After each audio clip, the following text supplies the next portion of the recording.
Namaste.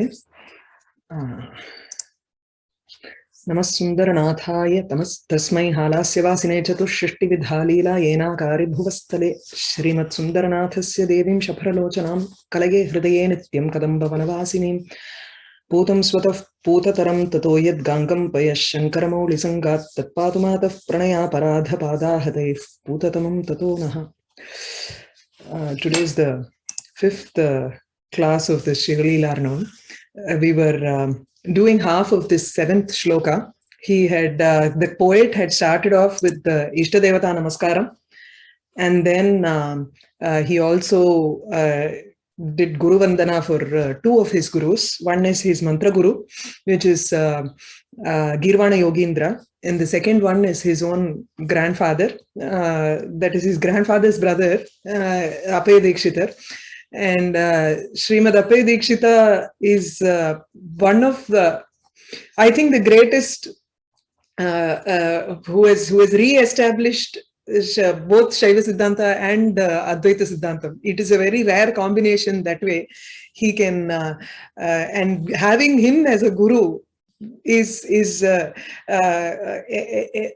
good. It's nice to know that he is his guru, because that influence will be there in Nilakanta Dikshita, is what I feel.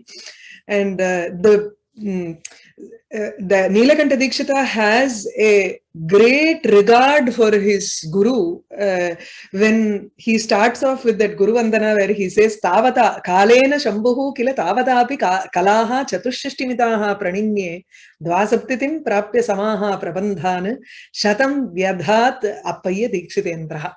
Even though Shiva had a long time of extensive, the entire span of time in his hand, he could only perform 64 divine sports, Leelaha, Eva, Akari.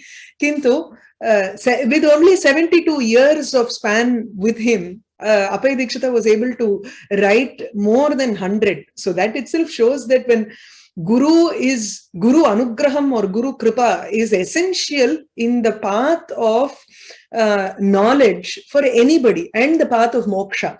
It is extremely essential. Even if, Daiva Anugraham asti chedapi, tatra guroho anugraha yadi na vidyate, tarhi kimapi sadhyam na. So he showed that with the two of his shlokas there. And then in the seventh shloka that we were looking at, midway, there were a couple of questions about it also. I thought I will just address that too, as I am explaining it again one more time. Anahatodbhutam apasta bhedyam adyam shivasya aupayikam vidhatuhu nadabhidham paragam adhvanam tad anuttaram jyotihi anusmaramaha. So here Guru Vandananantaram Shabda Brahmanam Jyoti Swarupam Dhyayati Kavihi Atra. He is he wants to look at he wants to praise that Jyoti Swarupam, which is the Shabda Brahma. There was a question about Anahatam, as Anahatam is a specific type of chakram which is there in our body. Our body is divided into 6 different chakras. You have Mooladhara, Swadhisthana, and then Mooladhara, Swadhisthana, Nabhi is Manipurakam, and then Anahatam is in the Hridayam, Vishuddhi is the Kantha, Agnya Chakram is in the middle of the forehead, and Sahasraram is on top of the head. So these are the 6 chakras. Now this in this shloka, if you find, he calls the Shabda Brahma as Nada. Nada abhidham. Nada iti akhya abhidha akhya yasya. So this, the Shabda Jyotihi, Tat Jyotihi Anusmaramaha, that Jyoti Swarupam, or that one light, which is called Nada. So this here is actually the Paravak that is present in our body. When we look at Tantra Shastram and Vedanta Shastram, there are a couple of subtle differences between what they call as Nada. In Tantra Shastram, Nadam transforms itself into Para, Pashyanti, Madhyama and Vaikari. It is Nada in 4 different forms. Here in Vedanta Shastram, at the same thing, Nada is called, the Omkara is Nadam. And in the Omkara also, there is A, U, Ma, the Bindu. And then at the end of it, there is a vibration that just continues. If you do not start the next Omkara, you will find that it slowly goes into subtler and subtler form of sound. And that part, that subtlest form is called Nada, which is the Shabda Brahman.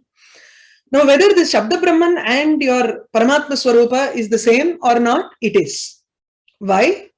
Nama, Namno, Nami, Nama and Nami are the same. When I say Shiva, the Nama is the same as the form Shiva.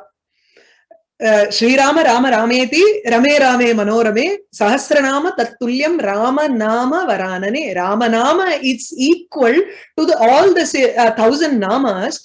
Why do we give importance to that nama? If that nama was not the same as the person that nama indicates, then we would not be using those words. So the word and the form go together, they are the same. It is the same representative. So when I say Omkara, Omkara is the nama or the name given to the Adhishtana Bhuta Paramatma, Yaha Nami Asti Namavan. One who has that name. So there is no difference between the name and the person it indicates. So Nama, Nami, Ubhayorapi tatra abhedaha iti karanat nadaha iti, whatever we indicate as nada, that is the Parabrahma Swarupam in Vedanta Shastra. So Shabda Brahma and Paramatma, the Brahma Swarupam, both are the same. Here in Tantra Shastram, if you look at it, I just took out a quotation from Saubhagya Bhaskara. In Saubhagya Bhaskara, he quotes from Nitya Tantra, where he talks of how this Nada Sambhavaha Paravak. Paravak comes from Nada.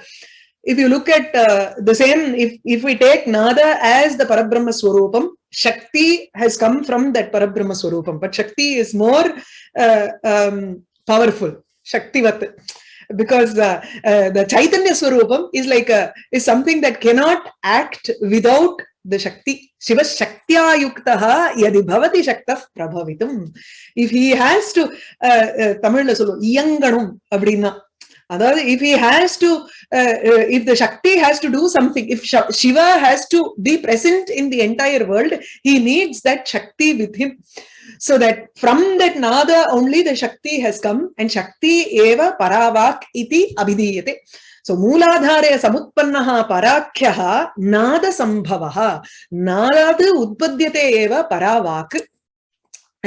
To operate. Yes. In order to operate, the Shakti, in order for the Brahman to operate, it has to give rise to Paravak, which is the Shakti. So Nada Sambhavaha Parakhyaha Mooladhara Samutpannaha, it comes from the Mooladhara Chakram. And then Sayeva Urdhvataya Nitaha, the same Nada or Para, it goes up. In the Mooladharam, it is called Paravak. And then when this Nada, Sayeva Nadaha, Yadi Urdhvataya Nitaha, when it is taken to the Swadhishtanam, it gains a Vijrumbhitaha. It becomes more Vyaktam, it becomes more manifest than when it was in the Mooladhara. Tatra Pashyanti Akhyam Avapnoti Tathaiva Udbhavam Shanaihi Shanaihi. And there in the Swadhisthana, it is called Pashyanti Vak. And Pashyanti is also something which is very Sukshmam. It is not as Sukshma as Paravak. So it is a little bit more Vyaktam. You're more aware of certain sounds inside. Anahate Buddhi Tattva Sametaha. That is why, see, Buddhi Tattva Sametaha, there is an intellect mixed with that Nadam when it comes to the Hridayam. Anahate. Anahate, Hridayastha Anahata Chakre, Dwadasha Chakre, Dwadasha Dala Padme, Madhyama iti Abhidaha. It is called Madhyama at the Anahata Chakram. Madhyama is Shruti Gocharam, something that is heard. It is called Buddhi Tattva Sametaha. It is again mixed with the Buddhi Tattvam, where there is still that recognition. See, that is why When it goes beyond that, okay, I'll finish the last line and then tell you the differences between what it means to have that buddhi tattva within that sound in the heart. Tatha taya urdhvanunnaha sanna urdhvanunnaha sanna vishuddhau kantadeshataha vaikharyakyaha. From there, from the hridayam, when it is urdhvanunnaha, when it is pushed, nunnaha, nudati iti, it is like pushing. So, nunnaha, ktaprataye, tatra, urdhvanunnaha, when it is being pushed upwards from the hridayam, it reaches the kantha, it reaches your throat portion from where your sound comes out, which is the Vishuddhi chakram. And from there, the sound, when it comes out, it is called Vaikhari. Now, between these two, if you look at it, sometimes you may have heard the expression, he spoke without thinking. See, the thinking comes when the sound is not outside, when it is inside. You cannot think simultaneously and keep talking. You can. It is only those people who have bridged the gap between the buddhi tattvam and the vak. Vak is a karmendriyam, buddhi is a jnanendriyam. So you'll have to bridge the gap between the karmendriyam and the jnanendriyam. Only those who have the shortest can think as on their feet. As they keep on saying, they can think and say also. So buddhi tattvam is what is there inside. What you think more, you may think much more than what you have said outside. So when it comes outside, it becomes limited. It is limited by the sounds that can be produced by the mouth. There are many sounds that cannot be produced by everybody. Each language, if you take, there are very specific sounds. If you take Chinese, their tonal vowels are so varied that you can't even roll your tongue or even your nose to get that sound out. There are some words in African languages which also you cannot bring it out, which means it is possible for those people. It may not be possible for some people, yet it is there within us. That is there in the buddhi tattvam. You may understand how to produce that sound, but you may not be able to produce it, which means you are limited by the organ you are given. And that is why we say when the sound comes out, it touches all your parts in the mouth and it comes out, and it is called ahatam. That is your vyakta, manifest sound. The unmanifest sound is in the it is mixed with the buddhi tattvam, and that's why it is called, it is in the anahata chakram. It is still there in the mind. Buddhi and manas are just two different aspects of antahkarana. Antahkarana is antahkarana has four parts: mano, buddhi, ahankara, chittam. So manas is your vikalpatmakam, and sankalpatmakam is the buddhi.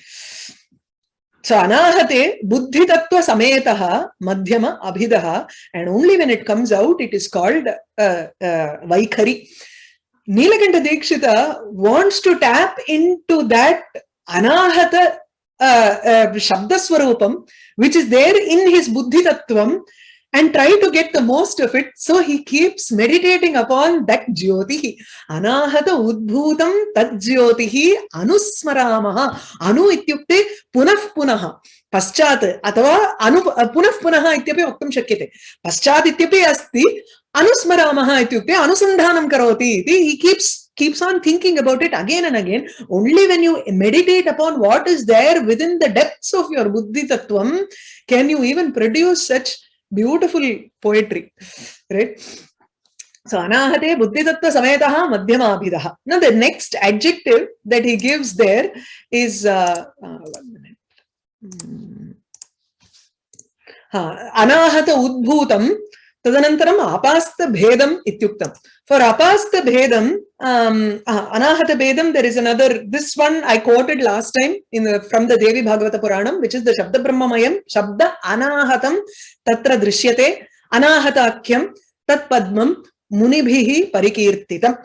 Shabda Brahmamayam, Anahata Akhyam, Anahata Padmam, and in that chakra you have the Shabda Brahma is present there, and Tatra, in that place, Shabda Anahatam Drishyate.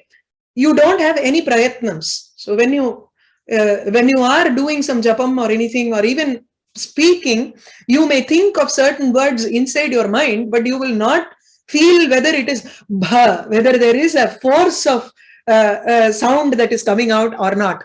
Tadrisha prayatna vyavaharam vinaiva tatra shabdaha vidyate iti karanat shabda anahatam iti uktam anahata chakram. And the next one is here apastha bedam. I spoke about this also last class. Just a recap of that. Pratyastha mita bhedayaha yad vachaha roopam uttamam yad asminneva tamasi jyotihi shuddham vivartate. So in this vak, which is the most purest form of vak, where there is no mitam or bheda, pratyastha mita bhedayaha vachaha Rupam is of the form of Shuddham Jyotihi. It is the form of a Shuddha Jyotiswarupam, which is what Nilakanta Dikshita says in the Shloka, Tad Jyotihi Smaramaha. Iti. And Pratyastha Mita Bhedayaha. Pratyastha, there are, in this vak, there is no mitam or bhedaha. Mitam is measurement. It is not measured, nor is it is there any differences in this vak which is present in the mind. Measurement, you can say matra. In Mandukya Upanishad, Omkara, when he talks about nada there, he says mat, a, u, ma, ityadikam matra. They have a specific measure. In the sense, you can elongate it as long as you want. 1, 2, 3, 4. There are measures for those vowels that you pronounce, and then the nadam is without a matra. Amatra eva nadaha iti uchyate sa eva brahma, and that nada is called Brahman. So it is called amatra in Mandukya Upanishad. Pratyastha mitam. So there is no matra or there is no measurement for the sound that is there inside you. You can think of any different sounds in your mind. Whether you can produce it or not is a different matter. So yad asminneva tamasi jyotihi nivartate. So shuddham jyotihi vivartate. So in that tamas you have that jyotis swarupam which comes out. I won't go into the details of tamas and all because that is not relevant here for our text. And the next one, so anahata udbhutam, apastha bhedam. We have seen both of these definition, visheshanam. The next one can be split into two ways. One is, you can say vidhatuhu adyam aupayikam or shivasya adyam aupayikam. If you take it as vidhatuhu adyam aupayikam, you can take it as shivasya nada abhidam. I will explain both now. And adhvanam paragam. Adhvanam paragam, vedokta upasana marganam param yaha gacchati, or it is the lakshyam. Paragaha, when you say param gacchati iti paragaha, that which goes to the end of all the adhva. Adhva is marga. Marganamapi param yaha gacchati saha nadaha. Or you can say this is the Jyotiswarupam which is present at the end of all the Upasana Margas, and so it becomes the Lakshya or the goal of all the different paths that you take to attain moksha. Anuttaram, that which does not have anything beyond it. So when we said that Paravak is the ultimate, it means actually that Nada is the ultimate thing and Nada Sambhavaha Parakyaha Eva, which means Nada would be the ultimate thing and there is nothing else beyond that. Okay, so Anuttaram, Uttaram Yasya Navidyate, Nada Abhidam Tajyotihi Anusmaramaha. Now, in this Vidhatuhu, when I say Vidhatuhu Adyam Aupayikam, Vidhata is Brahma, Chaturmukha Brahma, Yaha Srishtikarta Bhavati, Tasya Adyam Aupayikam, Aupayikam Upaya Bhutam Aupayikam. His work there is Srishti. Srishti is his work, and for that he uses this Omkara or the Nadam, which is what is present. So I said Nami and Nama, there is no difference between the two, right? So the Omkara becomes your substratum for the entire Srishti. So A, U and Ma, all these three A is your Sthula Shariram, U is your Sukshma Shariram, and then Ma is the Karana Shariram, and beyond that is your fourth one, which is the Turiya. Turiya Avastha is the Brahma Swarupam. So Brahma Swarupam becomes the Adhishtana Bhutam. Om is your representative of that Adhishtana Bhutam, and everything else in this world is just a transformation of this Brahma. Just as how Mritiketyeva Satyam, when I use mud to make different types of pots or anything, the true, that which is the Bija Bhutam for all of these Srishti is mud. In the same way, Atrapi Brahmanaha eva tatra adhishtana bhutatvat sarva karanatvat saeva vivartate athava parinamate. You can say there is a parinamavada or the vivartavada. There are two types of vadas there. You can say how does Brahma transform? You can give different explanations, but in essence, we are looking at if Brahma needs to create this world, he needs a bijam, and that bijam is Purushan or Brahma. If you, even in Purusha Suktam, you find that he uses Tena Purushena Havisha. He uses that Purusha as a Havis. He uses that Purusha to collect all the ingredients that he needs for this thing, for doing starting the process of Srishti. Omiti etad aksharam idam sarvam. Tasya upakhyanam bhutam bhavat bhavishyat iti sarvam onkara eva. Bhutam, anything that was in the past, anything that is present, anything that is going to come into existence, something that is probably even extinct. Today it is not present. Maybe there are things that are present today. Bhavishyat, something that is going to be discovered tomorrow. People are discovering new species every day because there is evolution. So even if you discover a new species, even if you invent a new species, sarvam etadu onkara eva. Om iti aksharam idam. Om iti aksharam ityukte atra nama om iti. Tasya nami Brahma. Both are the same. There is no difference. Yacha anyate trikala atitam tadapi onkara eva. Trikalam ityukte bhutam bhavat bhavishyate iti srishto yadyat vidyate tat sarvameva onkaraha eva. Etad beyond this, what has been created, if there is an adhishtana, and that also is trikala atitam, yat sarvada vidyate, tadapi onkara eva. So vidhatuhu adyam aupayikam. It is the first upaya bhutam atava bija bhutam yat asti srishtehe. Now, if you say Shivasya Adyam Aupayikam, if you connect those two words now, the example I took was from, there are different places you can get an example. You can take from Kathopanishad or any Upanishad for that matter. Just as a variety, I took one shloka from Bhagavad Gita. Om iti ekaksharam brahma vyaharan mam anusmaran yav prayati tejam deham sayati paramam gatim. Shivasya. Shivam ityukte atyanta mangalam. Atyanta mangalam kasyapi jivasya kim bhavediti vichare sati tatra there can only be one thing which is the most auspicious thing for a jiva, which is moksha, and that is Shivam. Shivam iti moksha paryaya vachi. So what is, and Om iti ekaksharam Brahma vyaharan Om iti ekaksharam, that is an ekakshara there. It's fine if we think of it as a srishti krama when you say that it is Stula Sukshma Karana Shariram and A U Ma iti yadyapi tatra vibhaktataya, we can try to understand it. Still, it is an ekakshara Brahma vyaharan. If somebody does the Onkara Japa, this is generally given for sannyasi. Onkara Japam is not given for any grahastha. So it is something that is done only by sannyasis who are in the sannyasa ashrama.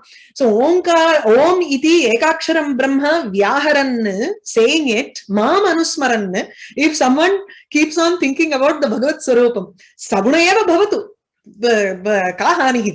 So even if he keeps on thinking about the Saguna Brahman, which is Krishna there, and yet he is uchcharana sthale tu tatra nirguna brahmasyaiva smaranam bhavet.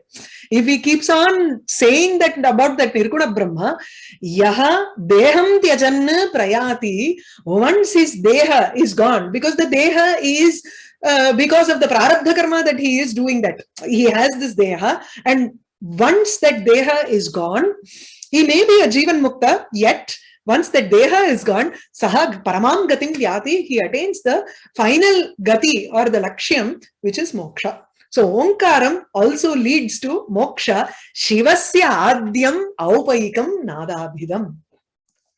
So it is the first upaya bhutam or the final upaya bhutam for Shiva or moksha. Now I can even connect this Shiva with Nadam, saying Shivasya Nadabhidam. There is this is from Sangita Ratnakara, where he says, Hridaye anahatam chakram Shivasya pranamakratehe puja sthanam tadichanti dalaihi dvadashabhihi yutam. Shivasya Nadabhidam iti yadi vadamaha, tatra Shivasya, Shivaha is your Nami and Nama is Nada or Pranava. Shivasya pranava akritihi, Shivaha asti, tasya akritihi tu pranavasya eva akritihi Shivaha tatra. So pranava akritehe Shivasya puja sthanam, where do we have to perform puja for him? It is in the mind. So in generally when you think of meditation and all that, the most they say Dharakasha is the place where you will have to think of the God as an angushta matra. You think of him as only the size of your thumb in that place which is a little to the left of your middle portion. So in the heart, in the Hridaya Sthalam, scientifically the organ heart lies on the left. But on the right, slightly to the right, there is supposed to be a Dharakasha. It is called, there is an Akasha which is a small space, and that is called a Dhara Akasham or Chidgaganam ityapi uchyate. Tasmin Chidgagane Angushtamatra Parimanaha Purushaha Tatra Dhyayate. He is being thought about there. You do that meditation as thinking of him there. So that puja sthanam, Shivasya pranavakritihi hridaye anahata chakram puja sthanam icchanti. So that is where you think of the God and try to meditate upon him. Okay. And slowly the rest of the chakras will get purified and everything. I hope this is clear. Okay. As far as this shloka goes. So anahata udbhutam apasta bhedam adyam shivasya aupayikam vidhatuhu nadabhidam paragam adhvanam tad anuttaram jyotihi anusmaramaha. If there are any questions, please ask at the end of the session. Now we'll move on to the next shloka. Now this is another concept that he is bringing in for the next 3 shlokas. Before we probably go into this, I'll have to give a brief on what it is about. The concept he deals with is dhvani. So Ishtadevata namaskaram tu abhavat, shabd brahmanaha vandanam api abhavat. Idanim kavyasya atma kim iti vichare dhvanihi eva kavyasya atma iti sthapayitum tadeva tatraiva pradhanyam vartate iti. He talks about it in 3 shlokas here. Now what is this dhvani? We all know, I'm assuming that a lot of people would not have any pravesha into Alankara Shastra, and I will give a small brief into what this dhvani is. Sahitya vidya jaya gantaya eva samvedayante kavayaha yashamsi yatha yatha asyam dhvanihi ujjihite tatha tatha sa arahati mulya bhedan.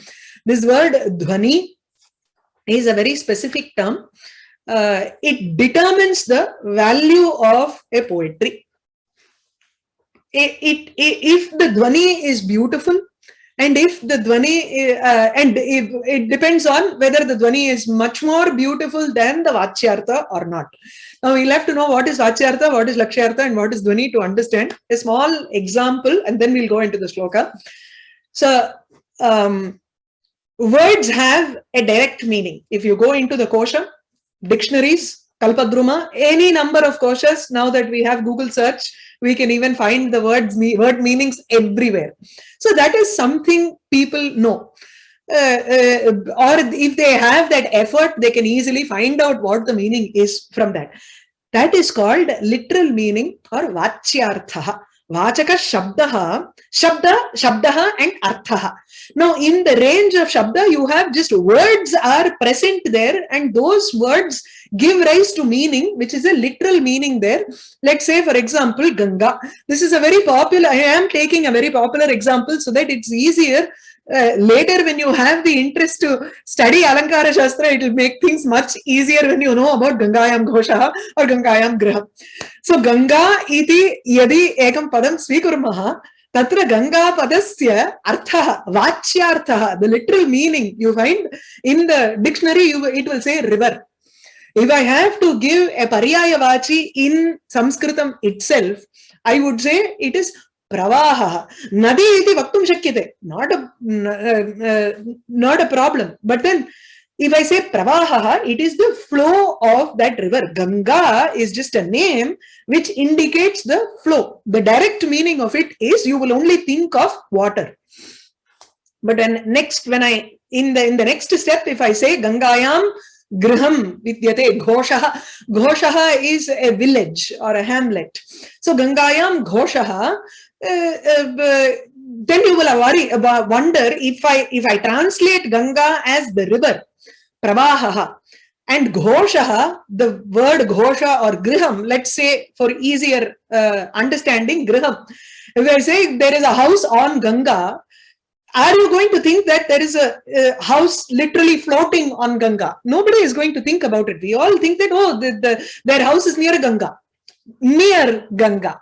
So the mukhyarthasya badhaha jayate tatra. Ganga iti padasya sakshat Ganga pravahaha iti artham na svikurmaha. We go into its intended meaning as Samipyam upayujya tatra Ganga tate griham vartate. My favorite example I always say for people who are in Chennai, Madras, you will understand. If I ask someone, where is your house? We say, Kabali Kovilla irukku. Kovilla irukku. Abdimbo. It is not in the temple of Kabali. It is actually near the streets of the temple, Kabali Kovil. So it's a common expression that we all use. So this is called lakshyartha. When I use Ganga, Gangayam Griham, tari Ganga tate eva Griham asti ityatra Ganga padasya Ganga tataha becomes your lakshyartha. It's not the direct meaning. Now, beyond this, why do I have to say Gangayam Griham asti and not Ganga tate Griham asti? I can as well use it. Why make things complicated here for people? There is a reason for that. Reason, prayojanam. And that prayojanam is your dhvani. That is not directly expressed. I will say, when I say Gangayam Griham asti, I want to say Yavat pavanatvam Gangayam vidyate tavat pavanatvam grihe api vidyate iti tatra suchana. That's my intention here. Or that is the prayojanam for using that expression Gangayam Ghoshaha or Gangayam Griham. I want to say that it is as pure as the Ganga because it is situated so near to Ganga. Or you can just, every day you can go there for a bath. In the morning also you can do a snanam. Tari tatra pavanatvam, your sins are going to get washed away anyway. Or if it is, whether it's a believer or non-believer, you still feel that there is a shitalatvam that comes from being near a river. There is a fertility that is there being near a river. So all of these are also indicated when I use the expression Gangayam Griham, natu Ganga tate Griham. Gangayam Griham iti yadi upayo, if I use that word, then it also indicates as a prayojanam, the vyangyartha there, suggested meaning is pavanatvam. And now this suggested meaning is different from the vachyartha. Now where have we come? We have come from saying that it is a river to saying pavanatvam, purity or shitalatvam. We have traveled so far from what its literal meaning is. Now, as and when, so it is like the bell, when it rings, if you are near a temple or somewhere, even at home, if you ring the bell in the front door, even if you are in the backyard, you are going to hear the bell. The sound travels so far. The same way, dhvani is something which it depends on how much you can extrapolate from the words that are present, and how much more it is beautiful than the vachyartha that is present in the shlokas. You read shlokas, if you just want to know the anvaya and pratipadartha, very easy. You just take a dictionary on hand, and then you have grammar with you, you know karaka prakaranam, and then fine, you are done. You know the meaning of it. Karakasya, so what is the meaning of this chaturthi vibhakti? For two. You will, it is very easy to get the meaning out of it, but to get the rasam out of it, to squeeze out that enjoyment from a kavyam, is something beyond what Vyakaranakara can say. It is, in fact, but Vyakarana he is the person who showed us that there is a dhvani and there is a suggestion, but then they moved, they stopped with vachyartha and how the object shows up in the mind. So that is the way the Vyakaranakara see dhvani is something different from what an alankarika sees. An alankarika looks at dhvani or suggestion beyond, as something beyond the vachyartha, whereas a Vyakarana expert looks at dhvani as spota. Spota is that when I say the word pustakam, immediately there is an image that pops up in your mind. That image that just pops up, which is spota, that is their dhvani. That has nothing to do, that is the bija bhutam for the dhvani that alankarikas have. What they do is, when I suddenly say some line, in one of the texts, one person has written quoted a Krishna Karnamatram shloka, which is vadane navanita gandhavaham vachane tatkara chaturi dhurinam nayane kuhana ashrum Ashrayethaha Charane Komala Tandavam Kumaram. This is in Krishna Karnamritam. It is in the second Ashwasa, the 15th shloka. I just need the first part. Vadane, in his mouth, it's talking about Krishna, and he has mud in his mouth. He's eaten mud, and Yashoda is looking at him. So Vadane Navanita Gandhavaham. You can also say Navanitam chasti Gandham Vahati iti Prithvi Athava Gandhavaham iti Navanitasya Gandham Vahati. When as soon as he opens his mouth, there is the smell of Navanitam always that comes out of Krishna's mouth. And in his words, Taskara Chaturi Dhurinam, he talks like a very clever thief. The words that are there in his mouth, that comes out of his mouth, are like a clever thief. Nayane Kuhana Ashru. He's crying when Yashoda is there trying to, she's asking him, did you eat mud? He just opens his mouth, and then there is a sweet smell of Navanitam that comes out and not mud. So Navanita Gandhavaha. Did you eat? When Yashoda asks him, then he says, no, I did not. Tatratu taskaraha chorasya chatura vakyamati asti vachane tasya. But she further threatens him and says, are you going to tell me the truth? And immediately Krishna starts getting those tears in his eyes. Nayane kuhana ashru. Kuhana ityukte tatra mithya ashru bhutam. Nayana. It is not real tears that he has. Who is he going to be afraid of? Does he have to be afraid of some just mere threatening words from his mother? But he wants to show her that. And yet at the same time, Charane Komala Tandavam Kumaram. And he is also dancing at the, no, I did not do anything. I did not do anything. When she comes and asks him or threatens him. When I just describe this portion, something immediately suggests in your mind that love between Krishna and Yashoda, that Vatsalyam that Yashoda has, even though she knows that he has done something wrong, yet she doesn't feel like, threatening him or, hitting him or anything of that sort or punishing him. But she enjoys the way that child, every mother would feel that enjoyment when she sees that child. Right? That is that the Vatsalyam that is not mentioned in the shloka. It is something that is suggested, that immediately comes to your mind. Like how this Vyakaranakara say that there is a spota, the object pops up in your mind. In the same way, that enjoyment or that rasam immediately is felt in your mind. That is dhvani. The more beautiful that dhvani is, the more beautiful that suggestion is, the better the kavyam is. Why do people talk about Kalidasa in such a great way is because he was able to evoke that emotion in people. So here also, Sahitya Vidya Jaya Ghantaya Kavayaha Yashamsi Samvedayante.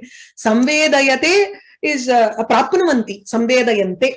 They attain fame, Kavayaha Samvedayante. Only poets attain fame because of the Sahitya Vidya. The Sahityam is Shabdarthayoho, Sahitayoho Bhavaha Sahityam. When words and the meaning are always close together, that is called Sahitam, and that Sahitayoho Bhavaha eva Sahityam.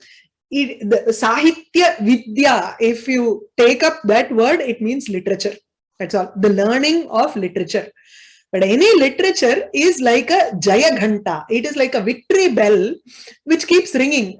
When a king attains victory, there is a bell that is being hit, and the sound goes and reaches to a lot of people saying that, this king has attained victory. Or if the king is coming, when an elephant comes, there is a bell sound that always comes. So as soon as you hear the bell sound, you will run to the balcony to view that elephant. So which means you know that the elephant is going to come. So the same way, just as how that elephant, that bell sound is an indicatory factor that the elephant is going to come, the same way, this Jaya Ghanta, Sahityasya Ghanta, Dhvanihi eva Kavinam Yashamsi Samvedayante. It is only because of the literature. The poets attain fame by that victory bell of their literature works. All of their literature works are like victory bell. Jaya Ghanta iva vidyate tesham kritayaha. Tadvara eva kritidvara eva kavayaha yashamsi prapnuvanti samvedayante. They attain fame because nobody is going to remember Kalidasa if he had not written Kumarasambhavam and Raghuvamsham or any of the other Natakas that he has written. We don't even know his story. We don't even, there is no conclusive theory about when he was born or when he lived, what was his period of, but everybody knows Kalidasa. He is so famous. Why? Because of his Sahitya Vidya Jaya Ghantaya. Because of that bell of literature that he has. Now, how do we decide about, how do we say that they attain fame? How can they attain fame? It is only because of the quality of the sound that emanates from the Jaya Ghanta. If it's a very small bell, you're only going to hear it within one small range. If it's a big Chakravarti, then his victory bell would be rung in every district. Jaya Ghanta tu tatra sarvatraiva udghoshyate khalu yatra yatra tasya rajyam prasaritam asti tatra sarvatraiva Jaya Ghantayaha dhvanihi prasaredeva. So in the same way, for the poet also, yatha asyam Sahitya Vidyayam Dhvanihi Ujjihite Udgachati. As just as how the manner in which that suggestion arises in their works determines tatha sa Sahitya Vidya Mulya Bhedana Arahati. Mulyam is its value, is its Mulyam is the value that you assign to the kavya. Mulya bhedam. There are different. A small bell will have only a certain reach. That's all the dhvani is. Whereas if it is a bigger bell, that dhvani will reach to more people and more people will get happiness out of it. So it depends. If it is a very bad bell with a crack, the sound is not going to come out really well. It depends on the Shabdam and Artham that forms the Sahitya Vidya.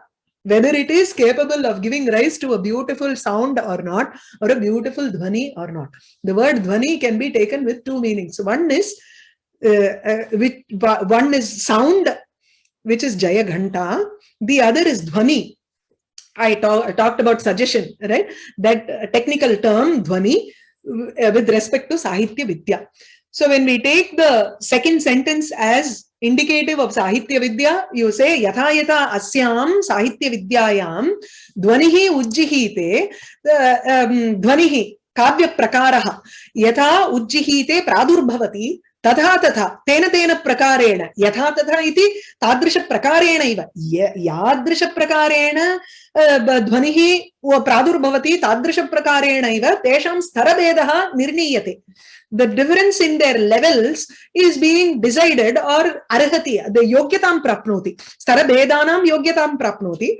Or if you take it in the paksham of ghanta, yatha yatha asyam ghantayam dhvanihi ujjihite, यथा यथा शब्दः घंटा पक्षे तु शब्दः इति स्वीकृत्य तत्र यथा यथा येन येन प्रकारेण घंटायाः घंटातः उद्भवति ध्वनिः उद्भवति तथा तथा तेन तेन प्रकारेण तस्याः घंटायाः मूल्यमपि स्थाप्यते. You also decide how much. So if you go and buy a bell from a bell shop, each bell has a different price tag on it. Why is it? It's because of the sound that it emanates, the sound that comes out of it, right? So yatha yatha asyam dhvanihi ujjihite tatha tatha sa mulya bhedan arhati. It gets the differences in its price. Okay, it determines the differences in values among them.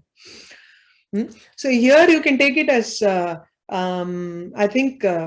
Upama alankaraha is present because there is yatha and tatha, just as how. So you're comparing Sahitya Vidya and Jaya Ghanta and saying those two are equal. So there is an upama also here. And actually Sahitya Vidya eva Jaya Ghanta iva. Sahitya Vidya Jaya Ghanta iva is upama here. And the dhvani word has two meanings. So there is a shlesha there. So you can call it as slishtopama. And the shlesha becomes an angam for the upama alankara here. Okay. It's also luptopama because that iva is not present here.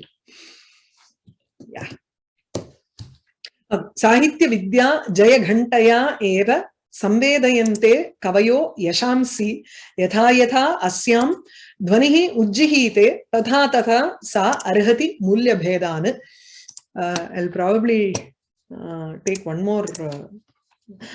I wanted to give the explanation for dhvani and took this.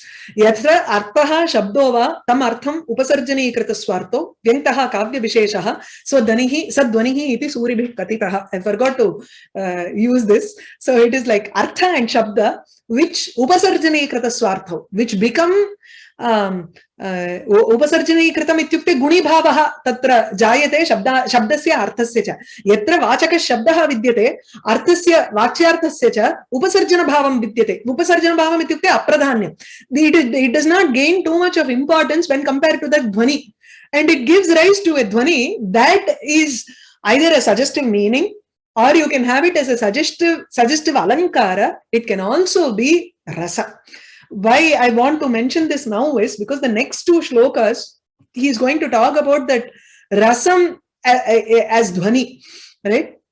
So rasa, there are 9 different rasas. Some say 8 different rasas are there. Shringara, Hasya, Karuna, Veera, Raudra, Bhayanakaha, Adbhuta, Bibhatsa, Adbhuta and Shanta. These are 9 types of rasas. And that rasa can also be suggested. When I spoke about that Vadane Navanita Gandhavaham, in that shloka I was talking about the Vatsalya Bhavam. Vatsalyam is another rasa that has been accepted by Sahitya Darpanakara. So Vatsalyam is also a rasam. And that enjoyment that you found is dhvani, that is suggested. That is called rasam. And that is the Atma of a Kavyam. You can have Shabda, Artha, which is like a Shariram. If you want to compare to a Purusha and a Kavyam, you have the outer body, you have some qualities that are there in a person like Shauryam, Viryam and all that. Then beyond that, there is something called an Atma for a body. In the same way, the Atma for a Kavyam is this Dhvani, or more specifically, it is Rasadhvani. If that Shloka or that entire Kavyam, even one Shloka can bring out Rasam. An entire Kavyam can also bring out a Pradhana Rasam. So that is called Dhvani. If a Kavyam is able to bring out that Rasam, it is also called as a Dhvani Kavyam. Dhvani is the suggestive meaning, Dhvani is Rasa, Dhvani is also the Kavyam. If it is an Uttama Kavyam, then you can also call it as Dhvani. This is not known through just dictionary. Shabdartha shasana jnana matrenaiva navedyate. Shabda artha. Tesham shasanam. Shasanam is any text which gives you atha shabdanu shasanam. That is the first word that is there in first sutram that's there in Mahabhashyam, right? So atha shabdanu shasanam. Shabdanam anushasanam kriyate. Shabdaha arthaha adava shabdaha katham vyutpattihi asti shabdanam iti. That is the one that Mahabhashyam or Vyakaranam treats. Shabda, Artha, Shasanam, all those rules, Jnanam, Shasananam, Jnanamatrena, Jnanameva yadi vidyate, tarhi, it cannot be understood. Na vedyate. So, Shabdartha, Shasana, Jnanamatrena, just with mere knowledge of the rules between word and meaning, is not going to give you what that Dhvani is. Vedyate satu saha Dhvanihi kadham vedyate kaihi vedyate kavya artha tattvajnaireva kevalam vedyate. It is only by people who understand the kavyartha tattvam. What is a kavyam?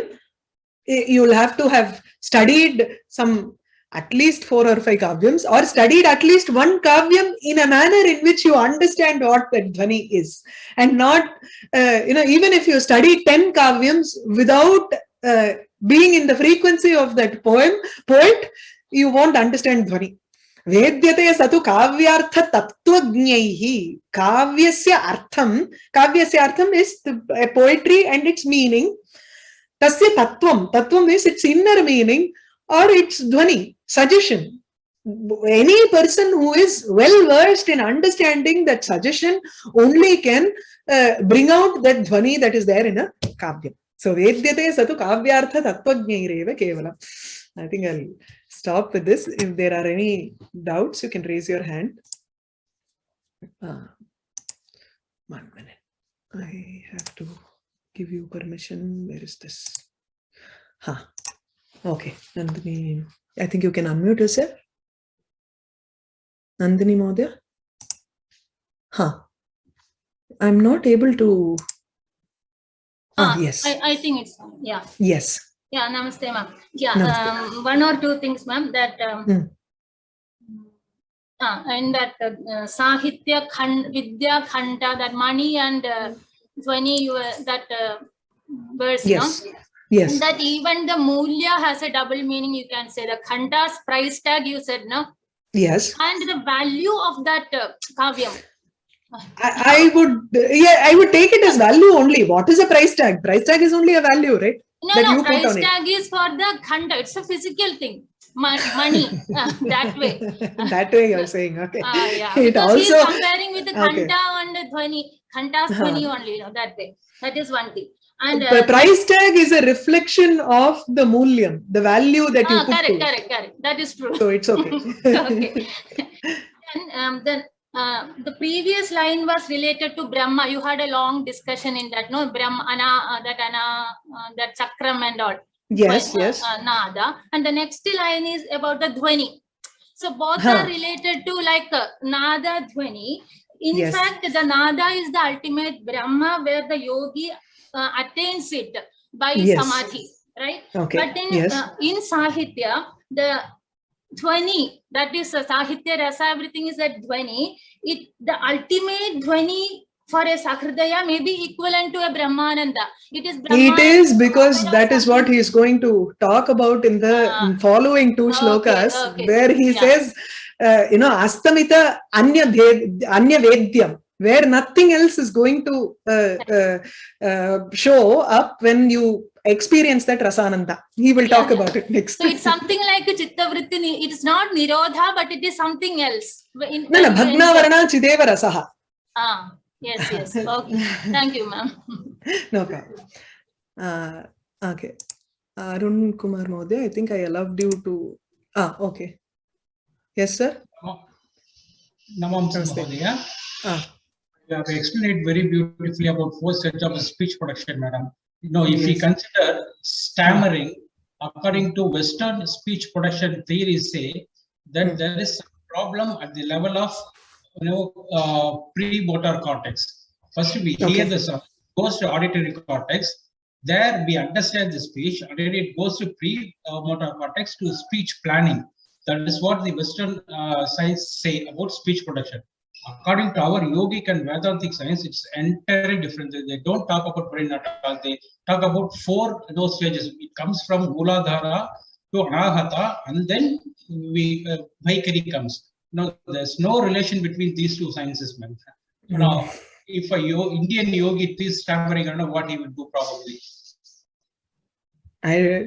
If he has stammering, he will just continue to keep saying. And what I have seen is Periva has asked people to say this Kandasashti. Kandasashti வந்து சொல்லிட்டே இருந்தா உங்களுக்கு வந்து இதுவாயிடும். It's only by practice. Abhyasena iva. Abhyasena iva. It's how you can bridge the gap between the mouth and the brain then. இல்ல இப்ப பெரியவா அந்த மாதிரி சொல்லியிருக்கா ஸ்டாமரிங் கியூர் ஆயிருக்கா நீங்க பாத்துட்டீங்களா இருக்கு அப்படின்னு சொல்லிருக்கா எனக்கு I have no personal இது about it definitely நான் இல்ல there are a couple of other questions sir வேற ஏதாவது இருக்கா you have okay yes Haridas Mohdaya Namaste Mohdaya.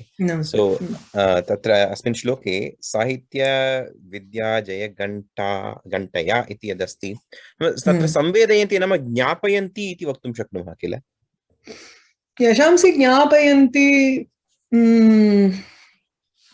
okay so they proclaim it, they say, right? They proclaim their fame, right? Because through their literature. Like when they ring the bell, the sound of the bell is kind of like proclaims their victory or their yashas. Kavayaha swesham yashamsi anyebhyah jnapayanti iti. Tata eva bhati pratamam manasi. Te jananti nama katam anveti atra.